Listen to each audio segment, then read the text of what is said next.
자, 이 세상은 어떻게 끝나게 될까요? 많은 사람들이 이 세상은 핵폭탄으로 멸망하게 될 것이라고 말하죠. 또 어떤 사람들은 환경 오염이나 식량 부족으로 자멸하게 될 것이라고 염려합니다. 그러나 이 세상 역사는 그렇게 끝나는 것이 아닙니다. 하나님의 예언은 뜨인 돌에 의해서 끝난다고 말하고 있기 때문에 그런 것입니다. 돌은 성경에서 그리스도를 뜻하기 때문에 그렇습니다. 베드로전서 2장 4절입니다. 사람에게는 버린 자가 되었으나 하나님께는 택하심을 입은 보배로운 산돌 되신 예수라고 했습니다. 또 고린도전서 10장 4절은 반석은 곧 예수 그리스도라고 했습니다.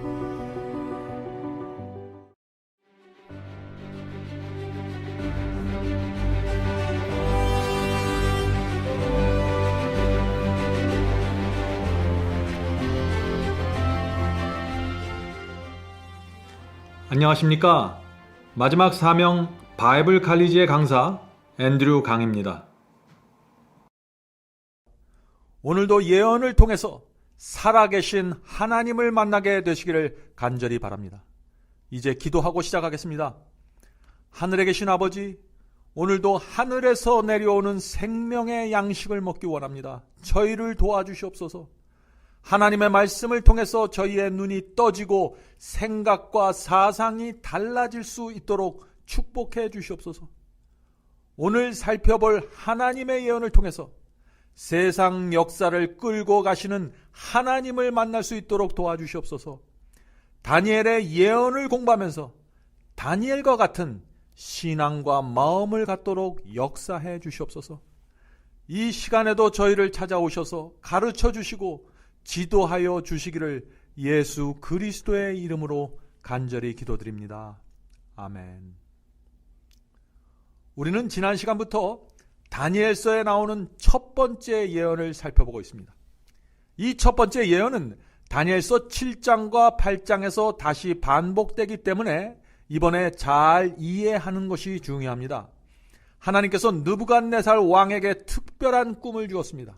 그 꿈은 어떤 꿈이었습니까? 그 꿈은 이 세상 역사를 끌고 나갈 대제국들의 순서를 보여주는 꿈이었습니다. 또한 국가와 나라는 왕들이 세우는 것이 아니라 하늘에 계신 하나님께서 세우시고 넘어뜨리는 것이라는 사실을 보여주었습니다. 하나님께서는 느부갓네살의 그 꿈을 통해서 세상 역사의 줄거리를 만화처럼 아주 단순하게 보여주셨습니다. 그리고 이 세상이 언제 어떻게 끝나게 될 것인지를 보여주셨습니다. 우리는 지난 시간에 금머리 바벨론을 배웠습니다. 그리고 은가슴 메데 페르시아를 배웠습니다. 그리고 세 번째 제국으로 나타나는 노스로 된 배와 넓적다리의 나라, 그 나라는 그리스라는 사실을 확인했습니다. 이제 우리는 네 번째 나라를 살펴보아야 합니다. 다니엘서 2장 33절입니다. 그 종아리는 철이요 라고 되어 있습니다. 이 철로 된 종아리 나라는 어떤 나라일까요? 천사가 준 해석을 살펴보면 됩니다. 다니엘서 2장 40절에 있죠. 넷째 나라는 강하기가 철 같으리니 철은 모든 물건을 부서뜨리고 이기는 것이라. 철이 모든 것을 부수는 것 같이 그 나라가 뭇 나라를 부서뜨리고 빨 것이며. 참 두려운 표현들이 나오죠. 이 네 번째 나라에서는 전에 사용하지 않던 짓밟고 부수는 아주 강력한 표현들이 나옵니다. 유럽을 지배한 이 철의 나라, 어떤 나라일까요? 역사책과 인터넷에 가서 그리스를 무너뜨린 나라를 찾으면 쉽게 확인할 수 있습니다. 그리스를 무너뜨리고 나타나는 네 번째 나라는 바로 로마 제국입니다. 로마 제국은 BC 168년부터 AD 476년에 존재했던 대제국이었습니다. 지중해를 중심으로 뿌리를 내린 로마 제국은 650년의 긴 역사를 남겼습니다. 철로 된 종아리가 두 개죠. 그런데 이것은 무엇을 상징할까요? 그것은 로마 제국이 395년에 두 개의 로마, 즉 동로마와 서로마로 분리될 것을 말해주는 것입니다. 마치 메데 페르시아 연합국이 가슴과 두 팔로 표현되었던 것처럼 동로마와 서로마의 분리도 두 종아리로 표현된 것입니다. 하나님께서는 단순하지만 너무나 정확한 예언을 주신 것입니다. 로마 제국이 철로 표현된 이유는 무엇일까요? 역사학자 에드워드 기본스경은 로마 제국의 정복 전쟁에 대해서 이렇게 기록했습니다. 로마 제국은 금과 은과 노스로 만든 우상들을 섬기는 국가들을 철로써 깨트리면서 정복하였다.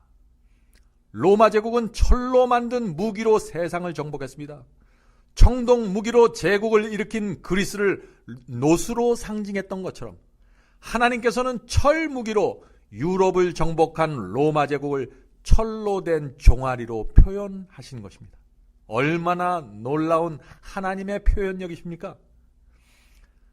신상의 아래쪽으로 갈수록 금속의 가치는 떨어지지만 금속의 강도는 점점 더 강해지게 됩니다.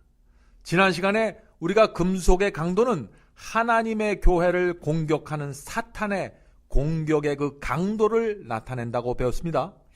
금, 은, 동, 철 중에서 철의 강도가 가장 강한 것처럼 네 번째 철의 나라에서 사탄의 공격이 가장 강력해지는 것입니다. 다니엘은 네 번째 철 나라를 설명하면서 그동안 사용하지 않았던 강력한 표현을 사용했습니다. 모든 물건을 부서뜨리고 이기는 것이라 철이 모든 것을 부수는 것 같이 그 나라가 문 나라를 부서뜨리고 빻을 것이며, 신상이 머리로부터 시작해서 네 번째 나라 철의 나라가 되면서 사탄의 공격은 최고 정점에 이르게 됩니다. 지난 강의에서 말씀드렸던 것처럼 다니엘서에는 유사한 예언이 4번 반복되어 있다고 말씀드렸습니다. 그래서 이 다니엘서 2장의 신상 예언은 다니엘 7장에서도 다른 형태로 반복되는데, 거기서도 이 네 번째 나라 로마 제국은 아주 잔혹하게 묘사되어 있습니다. 다니엘 7장 7절입니다. 넷째 짐승, 넷째 나라를 말한 것이죠. 넷째 짐승은 무섭고 놀라우며 또 극히 강하며 또 큰 철이가 있어서 먹고 부서뜨리고 그 나머지를 발로 밟았으며 이 짐승은 전의 모든 짐승과 다르고. 사랑하는 성도 여러분, 우리는 이 네 번째 나라에서 이루어지는 핍박과 공격을 주의 깊게 살펴보아야 합니다. 이 네 번째 나라에서 사탄의 공격이 어떻게 이루어졌습니까? 예수께서는 이 로마 제국의 철 못에 못 박혀 죽으셨습니다. 그분의 무덤도 로마의 인으로 봉인되었습니다. 기독교 역사에서 하나님의 교회와 백성들을 가장 강력하게 핍박하고 괴롭힌 나라는 로마 제국입니다. 로마의 핍박은 거기서 끝나지 않죠. 예수께서 십자가에 돌아가시면서 복음은 유대 민족의 범주를 벗어나 세계로 퍼져나가기 시작했는데, 이 로마 제국의 황제들은 초대 기독교회를 없애기 위해서 극렬한 핍박을 가했습니다. 수많은 성도들이 화형대와 원형국장에서 순교당했습니다. 태양신의 교리가 기독교에 들어오고 수많은 진리가 무너지게 된 것도 바로 이 넷째 나라 시대에 일어나게 된 사건입니다.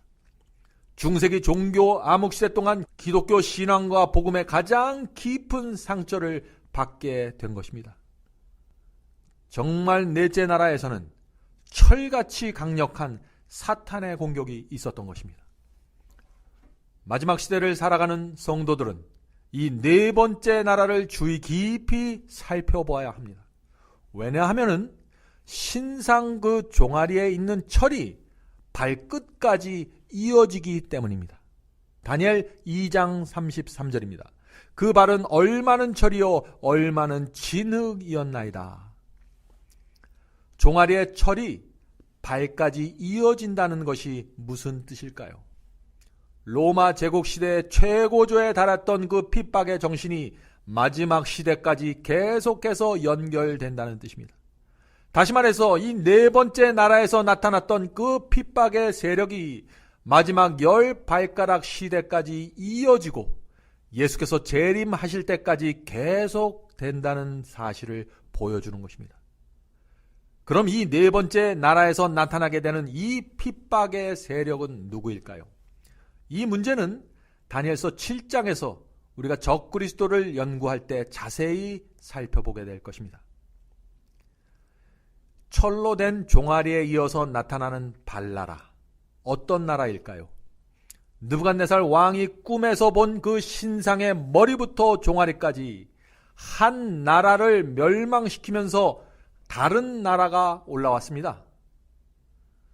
바벨론이 멸망되면서 메데 페르시아가 올라왔고, 페르시아가 멸망되면서 그리스가 올라왔으며, 그리스가 멸망되면서 로마 제국이 올라왔습니다. 이제 로마 제국이 멸망되면 다섯 번째 제국이 올라오게 될까요? 인간의 생각으로 보면은 지난 1000년 동안의 역사가 그런 패턴으로 흘러왔으니까 이번에도 다섯 번째 제국도 그렇게 나타나게 될 것이라고 추측할 수 있을 것입니다. 그러나 하나님의 예언은 이번에는 로마 제국이 10발가락으로 분열될 것이라고 말하고 있는 것입니다. 얼마나 놀라운 하나님의 계시입니까? 여기서부터 우리는 신상의 마지막 부분으로 들어가서 연구하게 되는 것입니다. 자, 다니엘서 2장 41절부터 43절에 그 마지막 이야기가 담겨 있습니다. 왕께서 그 발과 발가락이 얼마는 토기장이의 진흙이요 얼마는 철인 것을 보셨은즉 그 나라가 나뉘일 것이며, 자, 분열될 것이며, 왕께서 철과 진흙이 섞인 것을 보셨은즉 그 나라가 철의 든든함이 있을 것이나 그 발가락이 얼마는 철이요 얼마는 진흙인즉 그 나라가 얼마는 든든하고 얼마는 부서질만 할 것이며. 자, 10발가락 나라들에는 강한 것과 약한 것이 섞여 있다는 뜻이죠. 왕께서 철과 진흙이 섞여 있는 것을 보셨은즉 그들이 다른 인종과 서로 섞일 것이나 피차에 합하지 아니함이 철과 진흙이 합하지 않음과 같으리이다. 자, 지금 읽은 말씀은 좀 길죠? 이 말씀은 다음과 같은 세 가지 예언으로 우리가 나눠서 설명할 수 있습니다. 자, 이 예언 안에 세 가지 예언이 포함되어 있습니다. 자, 첫 번째 예언은 42절입니다. 그 나라가 로마 제국을 말하는 것입니다. 로마 제국이 나누일 것이며. 자, 이 말씀은 넷째 나라, 로마 제국은 패망하는 것이 아니라 분열될 것이라는 것을 말하고 있죠. 이 예언은 정말 놀라운 예언입니다. 발과 발가락 시대에 인간의 생각을 뛰어넘는 놀라운 예언의 성취가 이루어지게 되는 것입니다. 머리, 가슴, 허벅지까지는 한 나라가 망하면서 다른 나라가 나타났었습니다. 지난 1000년 동안 그렇게 역사가 이루어져 왔습니다. 그런데 종아리에 해당하는 이 네 번째 나라 로마 제국은 패망하면서 또 하나의 제국이 나타나는 것이 아니라 유럽의 열국으로 분열된다는 것입니다. 과연 하나님의 예언이 이 부분에서도 정확하게 성취되었을까요? 역사로 돌아가 살펴보겠습니다. 로마 제국은 4세기, 5세기경에 정치적인 부패가 이루어졌습니다. 크게 쇠퇴했습니다. 그런 상황에서, 로마가 약해진 상황에서 유럽의 북쪽에 있던 앵글로색슨, 프랑크, 알레마니, 벌건디언, 반달, 훈과 같은 야만족들이 이 쇠약해진 로마 제국을 침략해서 내려오게 되었습니다. 그래서 로마 제국의 토지들을 이곳저곳에서 점령해 갔습니다. 그 결과 여러 개의 부족 국가들로 나누어지기 시작했습니다. 하나님의 예언은 이번에도 정확하게 성취되었습니다. 두 번째 예언입니다. 42절입니다. 그 나라들이 얼마는 든든하고 얼마는 부서질만 할 것이며. 자, 이 말씀은 분열된 나라들 중에서 얼마는 강하지만 얼마는 약해서 사라지게 될 것이라는 예언이죠. 이 예언도 성취되었습니까? 정확하게 성취되었습니다. 영국, 프랑스, 독일같이 강한 나라들이 있었지만 너무 약해서 사라져버린 세 개의 나라가 있었습니다. 반달, 동고트, 헤룰리가 바로 이 사라져버린 세 개의 국가죠. 발에 10발가락이 있는 것처럼 로마 제국이 10나라로 나누어졌지만 세 나라는 사라졌고 7나라만 남아서 지금까지 존재하고 있는 것입니다. 하나님의 예언은 정확하게 다시 한번 성취되었습니다. 로마 제국이 분열되면서 새롭게 나타난 국가들은 이렇습니다. 알레마니족은 현재 독일이 되었습니다. 또 로마가 분열되면서 생긴 프랑크족은 현재 프랑스가 되었습니다. 부르군드족은 현재 스위스가 되었고 수에브족은 현재 포르투갈이 되었습니다. 그런데 반달족은 패망하고 사라져버리고 말았습니다. 로마가 분열되면서 나왔던 서고트족은 현재 스페인으로 남아 있습니다. 그리고 우리가 잘 아는 앵글로색슨족은 현재의 영국이 되었고, 동고트족은 패망해서 사라져버렸습니다. 롬바드족은 현재의 이태리고, 헤룰리족은 패망해서 사라졌습니다. 1000년 전에 하나님께서 느부갓네살의 꿈으로 주셨던 계시 그대로 국가들이 세워지고 망했고 사라져버린 것입니다. 하나님의 위대함 앞에서 우리는 납작하게 굴복해야 합니다. 우리의 교만과 학식과 얄팍한 꾀를 버리고 주 앞에 나가 주여 나를 구원하소서라고 회개해야 하는 것입니다. 우리가 다니엘서의 예언을 볼 때마다 우리 심령 속에 그러한 정신이 생겨야 되는 것입니다. 그런데 반달, 동고트, 헤룰리와 같은 이 세 나라는 왜 망하게 되었을까요? 로마 제국이 분열되면서 로마 황제는 교황에게 종교와 군사와 정치를 아우르는 강력한 권세를 주게 되는데, 이 세 나라가 그 교황의 권세, 천주교회의 가르침과 그 권세에 대적했습니다. 그래서 흔적도 남지 않고 역사 속으로 사라지게 된 것입니다. 교황의 권세를 반대하던 이 세 나라가 없어졌기 때문에 그때부터 교황의 권세는 막을 자가 없었죠. 하늘을 찔렀습니다. 역사가들은 이 시기를 중세기 종교 암흑기라고 부르는데, 이때 교황의 권세는요, 유럽의 왕들을 세우고 폐위시킬 정도로 막강했습니다. 자, 이렇게 해서 얼마는 부서질 만한 것이며 라고 예언하신 하나님의 말씀은 정확하게 이루어졌습니다. 합리적이고 지성적인 사람일수록 다니엘서를 공부하면서 하나님의 예언에 대한 깊은 신뢰를 쌓게 됩니다. 왜냐하면 하나님의 예언은 너무나 조직적이고 너무나 정확하게 이루어지기 때문이죠. 사랑하는 성도 여러분, 우리는 마지막 시대에 이 말씀을 우리 마음 깊이 새겨야 합니다. 역대하 20장 20절입니다. 너희는 너희 하나님 여호와를 신뢰하라. 그리하면 견고히 서리라. 그 선지자를 신뢰하라. 그리하면 형통하리라. 이제 10발가락에 대한 세 번째 예언을 살펴보겠습니다. 세 번째는 43절에 있습니다. 여기서 그들이는 열나라입니다. 로마가 분열한 열나라가 다른 민족과 서로 섞일 것이나 피차에 합하지 아니함이 쇠와 진흙이 합하지 않음과 같으리라. 섞이지만 합하지는 못할 것이라는 말씀이 무슨 뜻일까요? 유럽의 국가들이 서로 섞여서 공존하지만 결코 하나의 국가로 연합되지는 못할 것이라는 예언이죠. 10나라로 나누어진 유럽의 국가들은 전쟁을 방지하고 또 강한 나라와 좋은 관계를 유지하기 위해서 서로 섞이려고 노력했습니다. 다른 민족과 섞이기 위해서 서로 피를 나누어 사돈이 되고 가족이 되는 결혼이 수없이 이루어졌습니다. 전쟁을 피하기 위해서요. 또 사이가 나빠지는 것을 막기 위해서요. 그 결과 유럽의 왕족들은 서로 아들과 딸을 주고받으면서 인척관계로 깊이 얽혀지게 되었습니다. 그럼에도 불구하고 철과 진흙이 합할 수 없는 것처럼 하나가 될 수 없었습니다.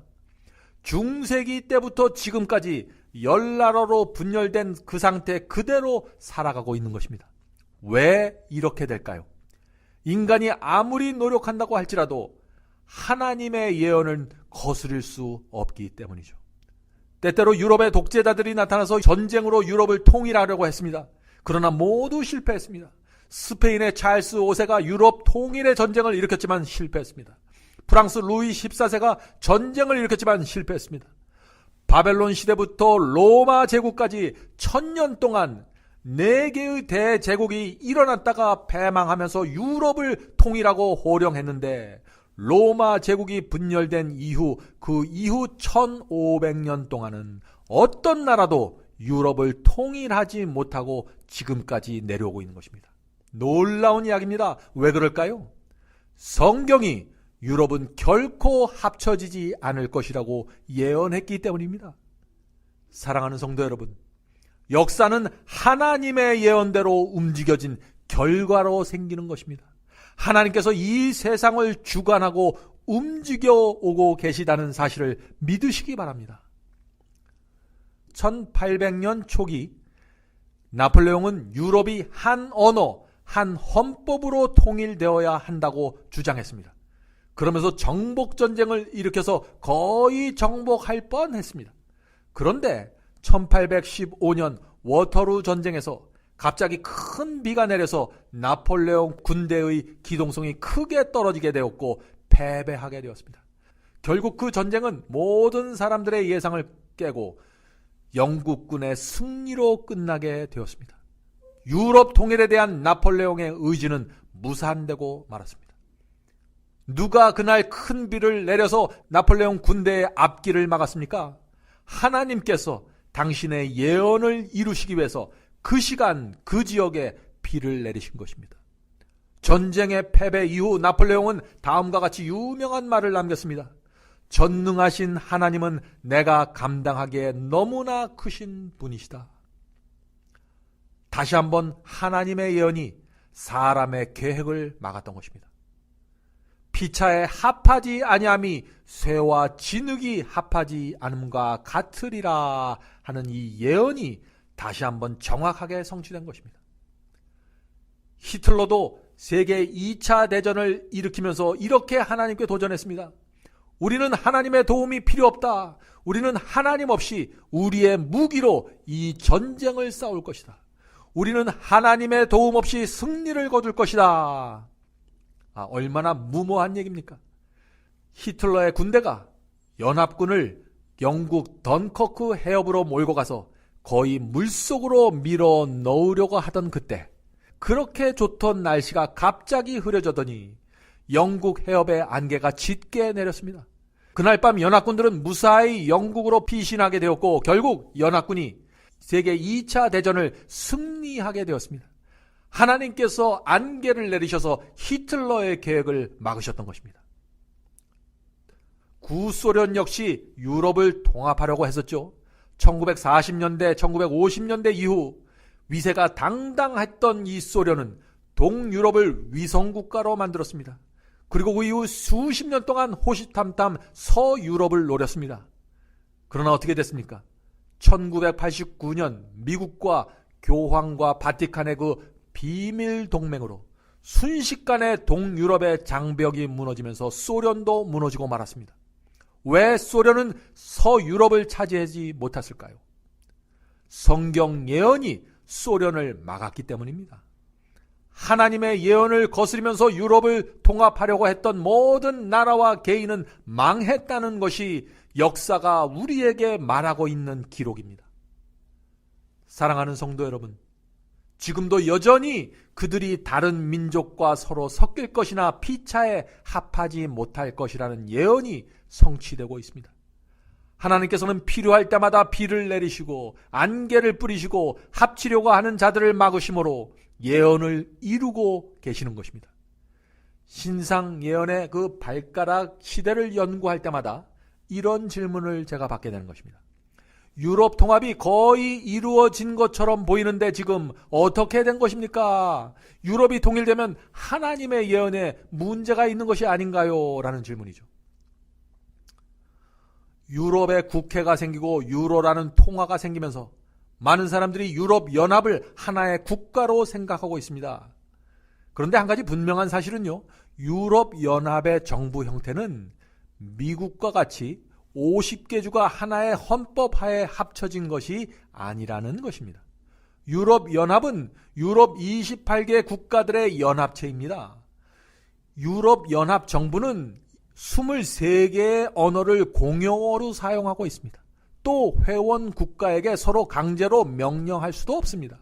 유럽 연합은 하나의 국가가 아니라 말 그대로 연합체입니다. 아직도 해결해야 할 문제가 많이 있는 것입니다. 물론 10년 전까지만 해도 유럽 통합이 거의 완성될 것처럼 보이던 때가 한때 있었습니다. 그러나 성경 예언은 또다시 유럽 통합을 멈추게 하는 놀라운 사건을 일으켰습니다. 하나님께서 유럽 통합을 어떻게 막으셨습니까? 경제 파탄으로 막으셨습니다. 여러분들 기억하십니까? 2008년 9월 15일 미국의 투자은행 리먼 브러더스가 파산하면서 시작된 그 미국발 경제 파탄은 서브프라임 모기지로 번지면서 전 세계를 강타했습니다. 유럽은 지금까지 가장 많은 피해를 보면서 경제 위기에서 빠져나오지 못하고 있습니다. 왜 그럴까요? 유럽연합이라는 이름으로 여러 나라들이 모여 있지만 경제적으로는 부자 나라와 가난한 나라들의 형편이 너무나 다르기 때문에 경제 위기에 대해서 일관적으로 대응하지 못했던 것입니다. 그래서 아직까지 경제적인 어려움에서 빠져나오지 못하게 된 것이죠. 그래서 이 유럽에 있는 사람들이 유럽 통합에 대해서는 정신을 쓸 수 없는 상황에 빠져버리고 만 것입니다. 자, 이 경제적인 어려움 때문에 어떤 일이 생겼습니까? 그리스, 스페인 같은 나라는 국가 부도 위기를 맞게 되었죠. 유럽연합에서 탈퇴하겠다는 말을 공공연히 하고 있습니다. 결국 영국은 브렉시트를 통해서 유로에서 탈퇴하기로 결정했습니다. 영국이 탈퇴하자 탈퇴를 고려하는 나라들이 생기게 되었습니다. 경제가 좋았을 때는 별 문제 없어 보였지만은 경제가 악화되면서 유럽에 있는 그 부자 나라들과 가난한 나라들 사이에 이해가 충돌되면서 회원 국가들 사이에 유럽 통합에 대한 회의가 생기게 된 것입니다. 지금 세계 경제는 아슬아슬한 외줄타기를 하고 있습니다. 유럽 통합은 이러지도 못하고 저러지도 못하는 멈춤 상태에 머물러 있습니다. 또 최근에는 중동 지방과 북아프리카로부터 이슬람 교도들이 유럽으로 몰려들므로써 유럽에서 통일에 대한 관심은 거의 사라져버리고 말았습니다. 금세라도 이루어질 것 같았던 유럽 통일이 왜 크게 흔들리고 있을까요? 하나님께서 유럽 통일을 막고 계시는 것입니다. 하나님께서 언제까지 유럽 통일을 막으실까요? 신상 예언은 우리에게 분명히 말해주고 있습니다. 돌나라가 와서 이 모든 것을 부서뜨릴 때까지 막으실 것이라고 말하고 있습니다. 예언을 통해서 영적인 눈을 우리가 뜨게 되면은요, 보이는 것이 있습니다. 그것은 유럽뿐 아니라 온 세상이 통합을 향해 가고 있다는 것입니다. 그러나 세상과 유럽의 통합이 진척되는 것처럼 보일수록 그것은 하나님의 심판과 그리스도의 재림이 매우 가까이 다가오고 있다는 사실을 증거하고 있는 것입니다. 이것은 굉장히 중요한 예언적인 안목입니다. 유럽이 계속해서 통합을 꿈꾸고 세상이 통합을 꿈꿀 때 또 그것이 거의 성취될 것처럼 보인다는 것은 세상 끝이 그만큼 가까이 오고 있다는 것을 우리에게 말해준다는 것입니다. 지금은 정말 세상 끝이 가까운 시대입니다. 열 발가락 시대입니다. 마지막 시대의 특징은 그런데 통합입니다. 세상 열국들이 FTA라는 자유무역으로 경제 통합을 이루고 있죠. 또 대륙별로 국가들끼리 통합하려고 애를 쓰고 있습니다. 그리고 교회까지도 진리를 젖혀둔 채 종교 연합을 하려고 분주히 움직이고 있습니다. 이 모든 사실이 무엇을 말하고 있습니까? 예수 그리스도의 재강림이 매우 가까이 왔다는 사실을 증거하고 있는 것입니다.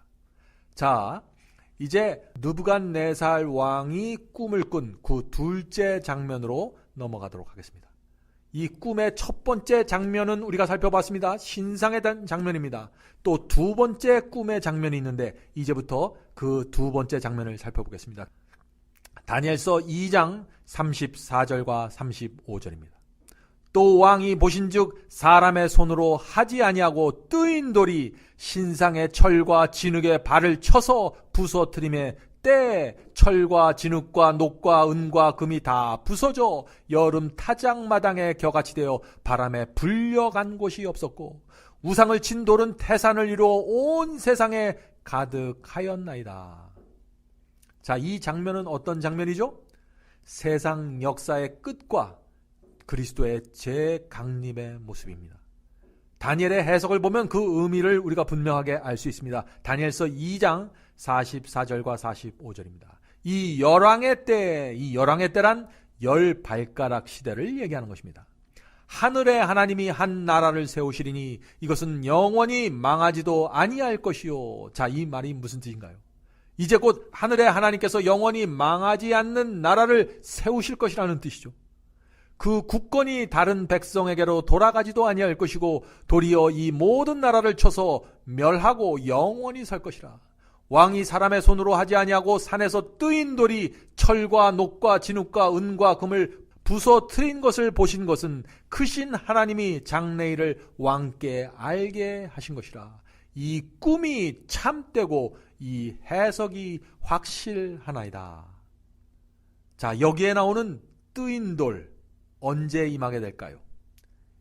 이 말씀에 나오는 뜨인 돌은 열왕의 때에 온다고 했습니다. 10발가락 시대에 온다고 했습니다.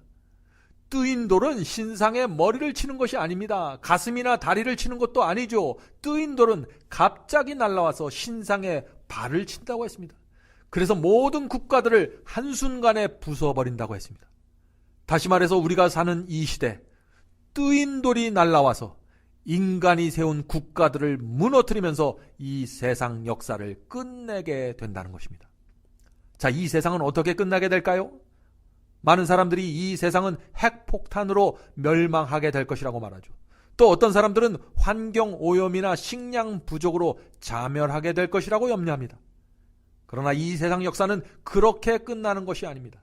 하나님의 예언은 뜨인 돌에 의해서 끝난다고 말하고 있기 때문에 그런 것입니다.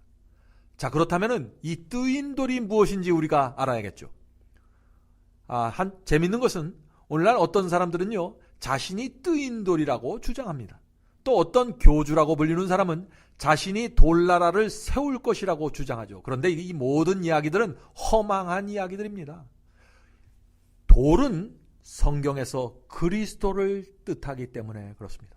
베드로전서 2장 4절입니다. 사람에게는 버린 자가 되었으나 하나님께는 택하심을 입은 보배로운 산 돌 되신 예수라고 했습니다. 또 고린도전서 10장 4절은 반석은 곧 예수 그리스도라라고 했습니다. 그러므로 지구의 역사는 돌나라 예수께서 재강림하심으로 끝나게 된다는 사실을 우리가 알 수 있는 것입니다.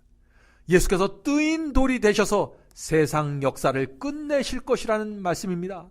그때 하나님의 나라가 시작될 것입니다. 자, 그렇다면 이 뜨인 돌은 어떤 모습으로 나타나게 될까요? 사도 바울은 뜨인 돌이신 예수께서 지구에 오는 장면을 이렇게 설명했습니다. 데살로니가 전서 4장 16절 17절입니다.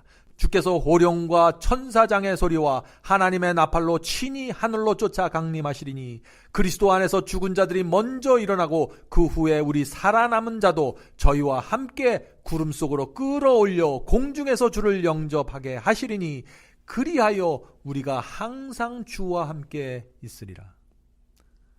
예수께서 재림하실 때 무덤에서 부활한 의인들과 살아서 주님을 맞이하는 의인들이 공중에서 그리스도를 영접하여 하늘 가는 우주 여행을 하게 된다는 것입니다.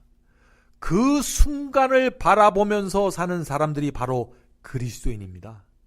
이 세상에서 가난과 사고와 질병 때문에 고통당할지라도 이 분명한 하나님의 말씀과 예언을 붙잡고 가슴속에 감사와 충성을 담고 사는 사람들이 바로 하나님의 백성이 되는 것입니다.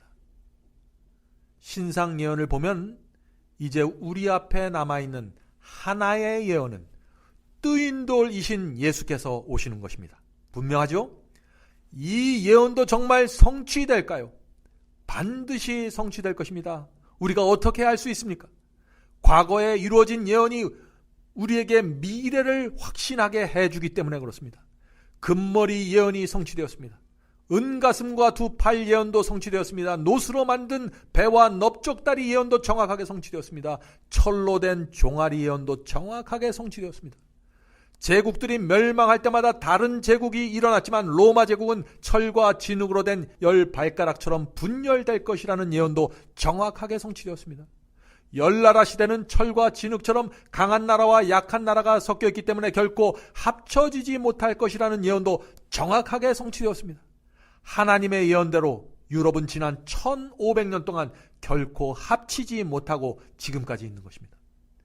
하나님께서 신상을 통해서 주신 모든 예언들이 이렇게 정확하게 성취된 것입니다. 이제 우리 앞에 남아있는 예언은 하나인데 그것은 뜨인 돌이신 그리스도께서 재강림하시는 예언입니다. 그러므로 우리가 이 예언을 믿을 수 있는 것입니다.